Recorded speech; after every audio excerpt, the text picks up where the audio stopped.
Señoras, señores, coñas, súcubes del Ministerio de la Fruta, de la Verdura, del Tiempo, bienvenidos a este único programa asintomático. Es un programa machista, racista, homófobo, antisemita, transo, islamófobo, cería, con embarazado de 14 meses, estoy en Canarias, alérgico a la lactosa, orgulloso consumidor de marmitas catalíticas y de cazoletas con bisagra o en su defecto sin bisagra.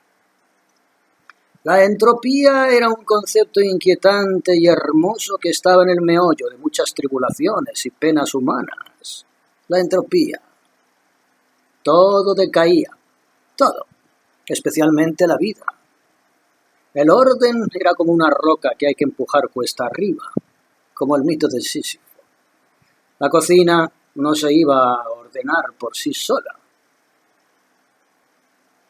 Este es un extracto de Lessons de Ian McEwan, que me recuerda mucho a la introducción que hice de mi libro en el 2020, Humor sin mascarilla, el primer libro que se hizo en este país, fíjense ustedes.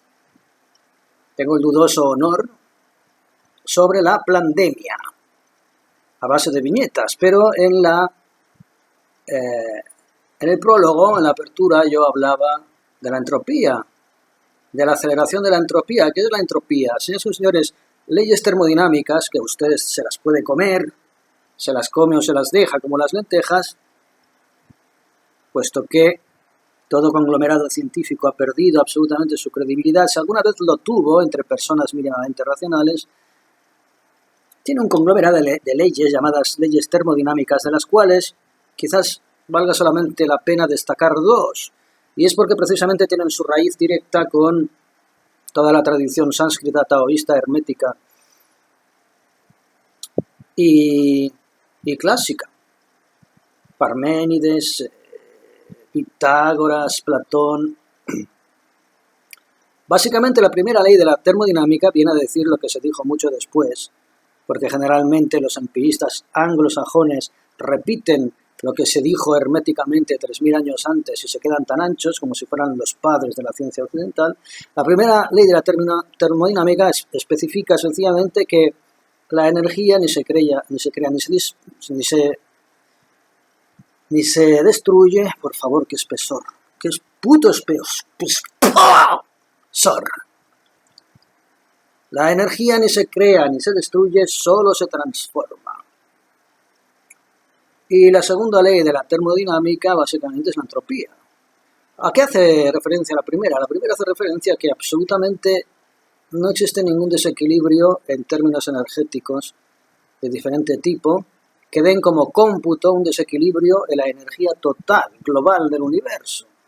Es decir, si usted quema una pira de leña y papel, el calor que desprende esa pira es energía. Una energía térmica que pueda usted ayudarle a calentar su cuerpo, en este caso, que se despierde, que regresa y que se condensa en otras formas de energía que tarde o temprano se manifestarán de otra manera. De forma que, el cómputo total, el peso total de esa energía no variará. Simplemente habrá transformado su forma de leña y de papel en energía térmica, condensada, que en un momento determinado, humidificada, puede transformarse en magnetismo, en electricidad, es decir, todo un conglomerado energético, todo un vaivén de energías manifestadas de diversa manera que siempre giran en el mismo espacio y con la misma carga energética. Estamos hablando de energía. Energía. Fuerzas manifestadas a través de energía que se traduce en cambios y metamorfosis de la materia. Esa es la primera ley de la termodinámica. La segunda ley, la entropía, hace referencia a que existe una irreversibilidad en esta transformación energética. ¿Eso qué significa? Que una vez una forma ha perdido sus características, su unidad estructural, para convertirse en otra manifestación distinta de energía, si bien con la misma carga y el mismo peso, pero en una manifestación distinta, no puede regresar a su forma original. Bien, esto está ya incluso contrarrestado en términos cientifistas. Efectivamente sí que hay formas de energía que pueden regresar a su forma inicial. De hecho, una de las premisas de la cuántica se establecen de esa manera. Si usted echa una gota de tinta en una especie de papilla disuelta y bate esa papilla, la ejerce una fuerza centrifugadora enorme, esa gota de tinta se disperderá sobre la superficie de la papilla hasta desaparecer. Si usted ejerce la misma fuerza retroactiva, centrípeta, a la misma velocidad, aparentemente esa dispersión molecular de la mancha de tinta que ha desaparecido en la papilla, recorriendo exactamente el mismo camino inverso a la misma velocidad, acabará reconstituyéndose en esa mancha original. Bien, esto puede ser también una base para los viajes en el tiempo. Eso es teoría, obviamente. Todo es teoría, la existencia de los átomos. Y usted y yo también somos teoría, como formas. ¿O acaso dejaremos de ser práctica empírica cuando nuestras moléculas y nuestros átomos se descompongan y dejen de conformar esta imagen, esta presencia, esta forma que ilusoriamente hemos dado en llamar Miguel Villalba? Bien, así pues la entropía en ello consiste. Es una ley de dispersión, no vamos a llamarla de caos. Aquellos que a la dispersión o a la descomposición atómica o molecular de las formas llaman caos, probablemente no saben ni lo que son las formas ni lo que es el caos. Pero, para entendernos, la entropía ha sido muchas veces comparada con el caos en el sentido de que es un elemento disgregador, difunde, distribuye las formas de manera que se disuelven gradualmente. Nada puede quedar manifiesto de forma inamovible. Todo, absolutamente todo, está sometido a un proceso de cambio. Si usted deja una mesa un mes en su salón de estar, al cabo de un mes habrá acumulado polvo sobre esa mesa y usted podrá limpiar ese polvo. Y será cuestión de tiempo que el polvo vuelva a acumularse. Y la única manera de que no exista el polvo en esa mesa es de que usted cíclicamente lo limpie. Pero ese polvo no dejará de acumularse. Y la entropía no dejará de ejercer su movimiento irreversible hacia adelante, de forma que, valga la redundancia, toda forma acabe desintegrándose. ¿En base a qué? En base a una distribución igualitaria, equitativa, isotónica, si quieren ustedes, de esa energía. Cuando usted pone en contacto un cuerpo frío y un cuerpo caliente, se ejerce el traspaso del calor sobre el frío, o si quieren ustedes revertir el proceso del frío al calor. El caso es que ambos cuerpos, unidos, presentarán una distribución equitativa de la energía. El calor de un cuerpo será transmitido al frío del otro y el frío del otro al calor del anterior. Hasta llegar a un punto en que ambos cuerpos, básicamente, midan lo mismo térmicamente. Eso es la entropía. Si usted se moja, sale de la playa y se seca con una toalla, la humedad será transmitida a esa toalla hasta el punto en que esa toalla esté tan mojada que no pueda absorber más humedad. Y en ese momento, esa toalla ya no secará su cuerpo, porque habrá absorbido toda la capacidad de absorber humedad, con lo cual dejará de ser un cuerpo absorbente para usted.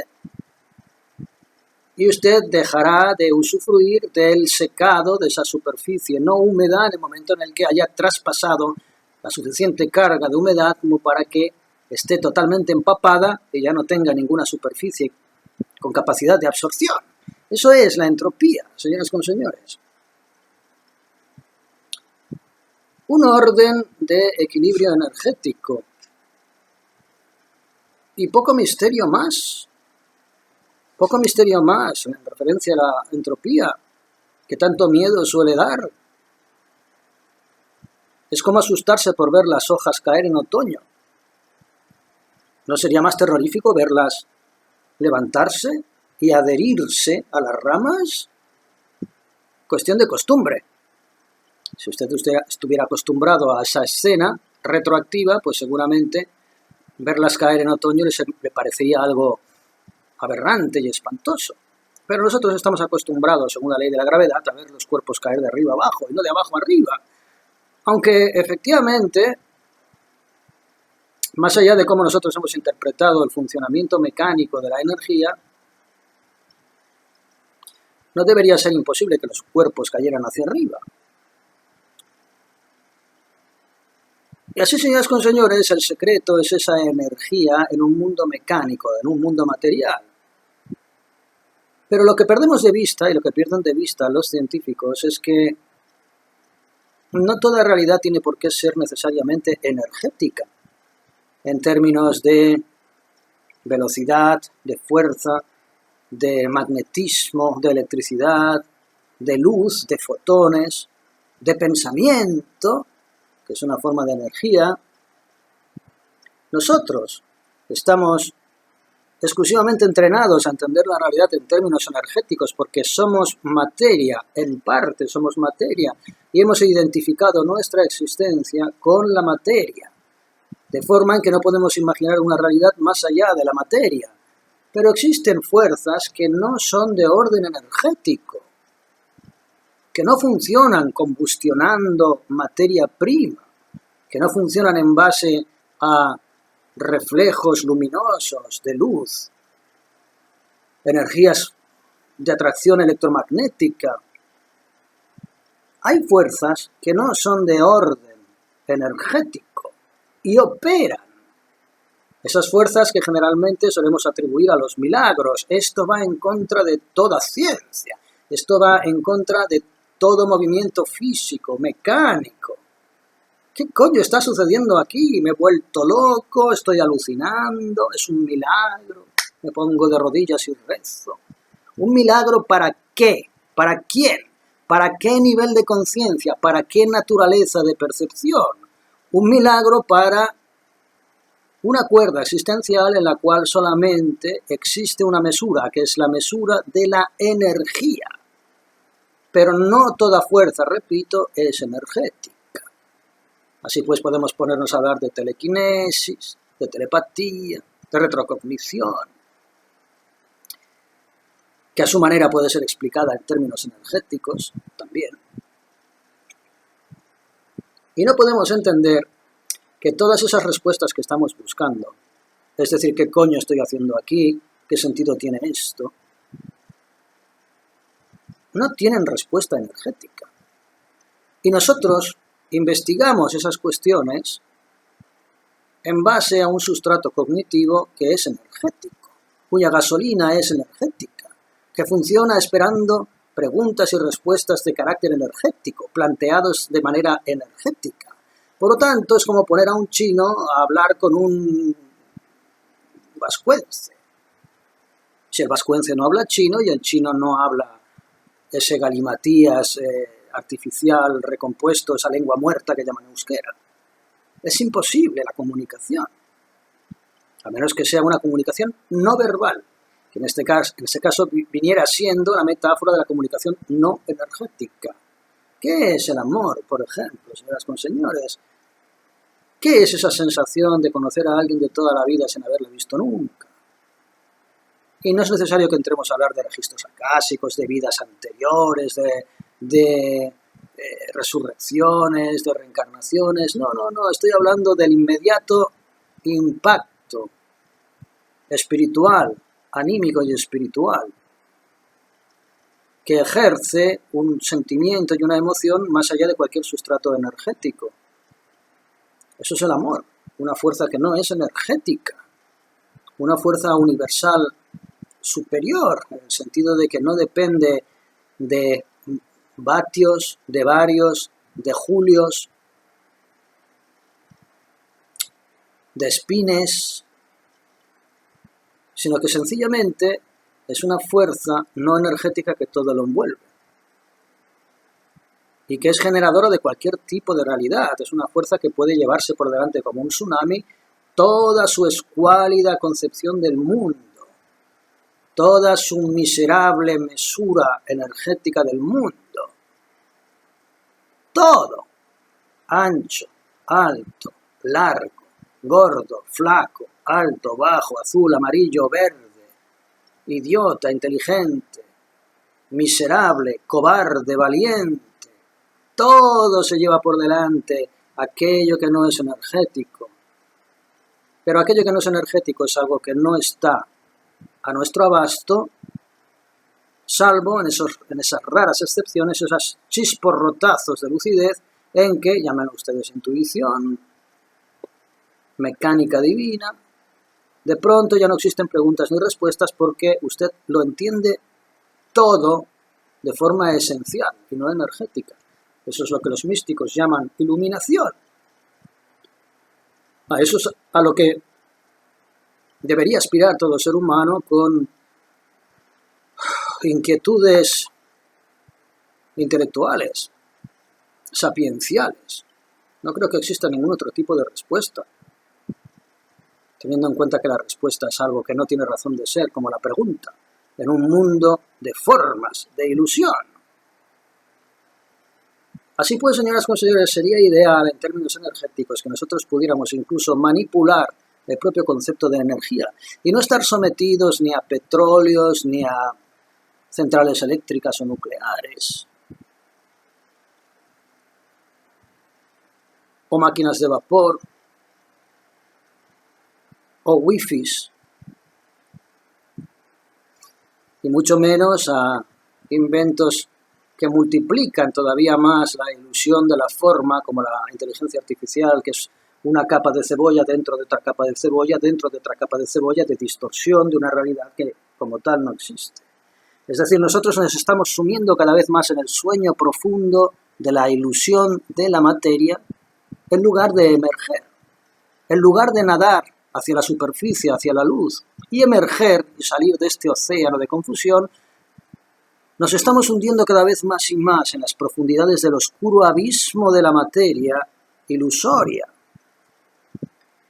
Y la tecnología, tal y como la entendemos hoy en día, es una piedra atada a nuestros tobillos que nos arrastra a mayor profundidad y a mayor velocidad hacia ese abismo insondable de la mentira energética, de la ilusión de las formas. Sería maravilloso que pudiéramos tener un condensador externo a nuestro hardware, a nuestra propia mente, un condensador aparte, como tienen ustedes una batería. ¿Saben esos cacharritos para cargar las baterías? Que los enchufan, pone la batería, se carga y después mete otra vez la batería en el móvil. Sería maravilloso tener un condensador energético fuera de nuestro hardware, que fuera responsable de todo aquello que hace funcionar este cuerpo y esta mente. Elaborado fuera de nuestro cuerpo y nuestra mente, de forma en que nosotros no identificáramos nuestra energía con nuestro ser, que no identificáramos nuestro rostro con nuestra esencia, que no identificáramos nuestra fuerza motriz con nuestra capacidad de vida o de muerte, o que no identificáramos nuestro egoísmo con el altruismo o el amor. Y todo ello podría ser factible si existiera un cargador de baterías externo a nuestra unidad básica de funcionamiento, a nuestro hardware, una centralita independiente que gestionara toda esa energía que tiene que ver con nuestra relación como seres orgánicos y materiales con esta ilusión de forma en la que estamos medrando. Sería maravilloso porque entonces podríamos exclusivamente dedicarnos a ser quienes somos, como conciencias, pura, transparente y cristalinamente anímicos y espirituales, sin ninguna mancha, sin ninguna traza de confusión que hiciera que identificáramos nuestra auténtica naturaleza con el hambre que tenemos, con el sueño que tenemos, con la sed que tenemos, etcétera, etcétera, etcétera. Tiene que existir un modo, tiene que haber una manera más allá de magia, blanca o negra. Yo creo que es un mecanismo que de por sí tiene que existir incluso en esta realidad material. Dar con él, sería responder a todas esas preguntas ilusorias que nos atormentan a todos aquellos de ustedes que no vemos televisión española o celebramos los goles de la Roja.